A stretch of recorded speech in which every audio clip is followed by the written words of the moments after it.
kesehatan sore hari ini. Perkenalkan, beta nama Marcinda Ferdinandus. Sini beta dari Universitas Kristen Indonesia Maluku akan melakukan pendidikan kesehatan tentang BPH atau pembengkakan prostatina. Untuk itu, beta minta Bapak waktu sekitar 15 sampai 20 menit ya Bapak. Mohon kerjasamanya yang baik Bapak. Ya, Bapak, dari Bapak perlu ketahui BPH atau pembengkakan prostatina ini merupakan pertumbuhan berlebihan dari prostat yang bersifat jinak dan bukan kanker ya Bapak. Dan juga pembesaran prostatina ini salah satu penyakit pada usia tua dan umumnya menderita oleh kebanyakan pria berusia di antara 50 tahun ke atas Bapak. Bapak, BPH ini dia kondisi neoplastik yang paling umum menimpa laki-laki tua Bapak. Hubungan BPH dengan penuaan telah dibuktikan berulang kali dalam studi otopsi memanfaatkan hitungan atau berat badan aktual, volume prostat, atau kriteria histologis. Bapak ada beberapa penyebab utama Bapak yang menyebabkan seseorang itu dia terpapar BPH.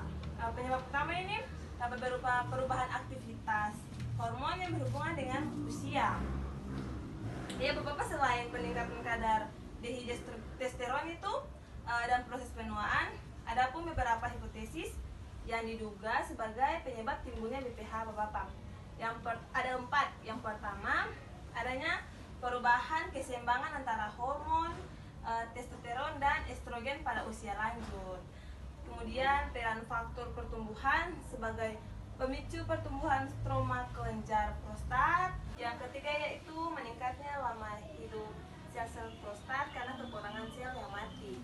Dan yang terakhir, teori sel sistem menerangkan bahwa terjadi proliferasi abnormal sel sistem sehingga menyebabkan produksi sel stroma dan sel epitel pada prostat menjadi berlebihan. Kemudian penyakit BPH ini Bapak ada beberapa tanda dan gejala yang dapat timbul. Yang pertama itu gejala iritatif Bapak, di mana pasien menunjukkan gejala peningkatan frekuensi buang air kecil, nokturia, urgensi kemih, rasa terbakar pada saat buang air kecil Bapak. Jadi rasa begitu sakit ketika seseorang itu dia buang air kecil Bapak. Yang kedua itu gejala berkemih atau obstruksi. Pasien menunjukkan gejala penurunan aliran urin dan pengosongan kandung kemih tidak tuntas. Gejala atau perubahan yang disebabkan oleh BPO atau benign prostate obstruction di dalam kandung kemih yang dapat dibagi menjadi 2 fase.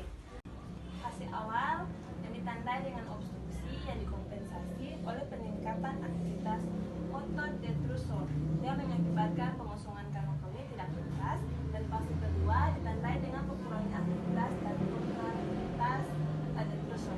Jadi Bapak, di mana Bapak perlu rasa berkemih itu, Bapak perlu sudah berkemih ini, namun Bapak perlu merasakan bahwa kantung kemih ini belum sebenarnya kosong, masih ada Bapak, tapi Bapak perlu sudah berkemih ini ya Bapak begitu. Penjelasannya seperti itu Bapak. Kemudian Bapak dari BPH ini ada juga komplikasi Bapak akibat penyakit tersebut. Ada 4. Yang pertama Bapak perlu tidak bisa buang air kecil.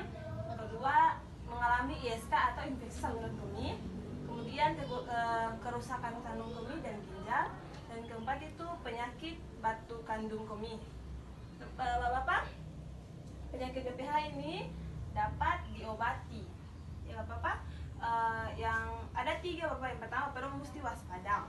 Waspada ini bertujuan untuk peningkatan kualitas hidup pasien, meliputi melakukan adanya edukasi, kemudian modifikasi gaya hidup, penurunan berat badan, peningkatan aktivitas, kemudian pembatasan kafein dan alkohol, kemudian konseling resiko BPH, insuficiensi ginjal, kemudian aropati, obstruksi, ISK berulang, dan komplikasi lainnya. Kemudian yang terakhir tuh Bapak, jika seseorang ini dia terpapar BPH Bapak, pengobatan yang ketiga itu alternatifnya itu pembedahan atau operasi Bapak. Ada 5. Yang pertama itu TURP atau transurethral regression of prostate. Yang kedua TUIP atau transurethral insertion of prostate. Yang ketiga itu simple prostatectomy. Dan yang keempat transurethral laser poprioration. Habis itu setelah itu uplosion dan innovation. Yang kelima itu defisit terapi Bapak-bapak. Itu pembedahannya Bapak-bapak. Iya Bapak-bapak, sekian dari pendidikan kesehatan saya di sore hari ini. Semoga materi yang tadi saya sampaikan dapat bermanfaat bagi Bapak-bapak semua. Dan kalau nanti Bapak-bapak kembali ke Bapak rumah tangga, Bapak dapat menyampaikan informasi tadi saya sampaikan itu kepada Bapak punya keluarga maupun teman dan sanak saudara lagi Bapak. Dan jangan Bapak lupa kalau macam BPH ini hanya menyerang pada laki-laki. Terima kasih juga Bapak waktu yang Bapak luangkan untuk mengikuti pendidikan kesehatan di sore hari ini. Selamat sore Bapak-bapak, mari Bapak-bapak